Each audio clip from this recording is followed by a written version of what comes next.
With the season winding down, it'll be a checklist of last times on Saturday when Liberty hosts Presbyterian College. It'll be the last time the Flames and Blue Hose meet as Big South foes. It'll be Liberty's last home game of 2017, and that means it'll be the last time 10 seniors will ever run through the tunnel at Williams Stadium. It's sad every time I think about it. It came fast, but I'm definitely going to enjoy it.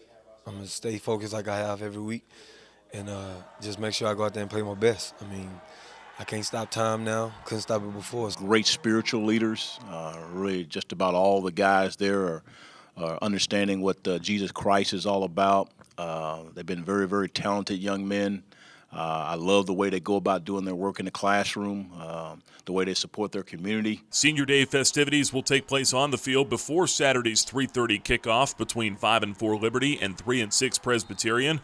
But the effect the senior class has had on the program goes beyond the white lines. You look at Devontae Brown, he came in as a walk-on. He tried out as a walk-on, and now he become a pivotal player for our defense. And that's a lot of credit to Coach Singletary.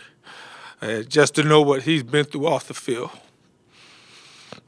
you're just so proud of him because a lot of young men would have gave up. A lot of young men would have quit. You look at Solomon McGinty, you're talking about a young man that got a rod in his leg, but persevered to play college football because he wanted to do it. They saved my life. I have no idea where I would be if Liberty didn't give me a chance to walk on here.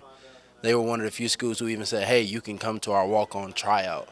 And coming from where I'm from, no idea I'd be in this position by now. I just knew I wanted to do what I love, and I'm forever grateful. But when the emotions settle, it'll still be time to play football. With a win, Liberty can secure its 12th straight winning season.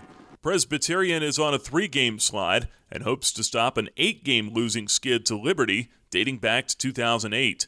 But the wins have been far from easy for the Flames. It's physical.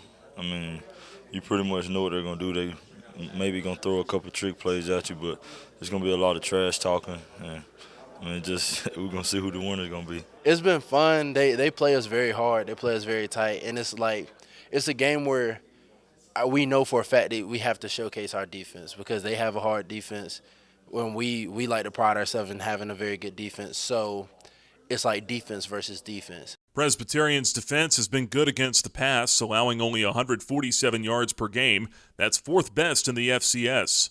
Blue Hose defensive back Rock Ya-Sin has been a big part of that. He has 5 interceptions this year, including 2 last week against Monmouth. We played against him last year, and he's noticeably better than he was last year. He's made some improvements. He has a unique physical skill set. Physically, when you look at him, he has great length, specifically at the arms. And so with that being said, he's going to get his hands on a lot of footballs. When you have a guy who could go up and make plays with his hands and grab interceptions, that's somebody that you definitely have to be aware of. But we're not going to, just avoid going his way just because he has 5 picks or something. We're going to continue to play our game, and whatever happens, happens. Buckshot Calvert has taken care of the ball the last 3 weeks, throwing 8 touchdowns and 0 picks. Presbyterian's quarterback situation is in the air. Redshirt senior Will Brock made his first start of the year against Monmouth in place of Ben Cheek. Brock threw for 3 touchdowns and 186 yards, the most by a PC quarterback all season. At running back, the Blue Hose possess talented freshman Torrance Marable, who's rushed for 5 touchdowns and a PC freshman record 726 yards. For Turner Gill, Saturday's game comes down to the rushing attack and turnovers. I'm always going to come back to turnover margin. We have to win that. I think the games have been pretty evident. If we have a good turnover margin, most of the time we're going to win the football game. Then I want us to win the rushing. We need to average more in their rushing yardage than they do. Not necessarily the yards and all that, but we need to average more than they do. At the end of the game, I think if we have that then I think we have a great chance to be successful. Liberty and Presbyterian kick off at 3:30 on Saturday inside Williams Stadium. For the Liberty Flame Sports Network, I'm Nick Pierce.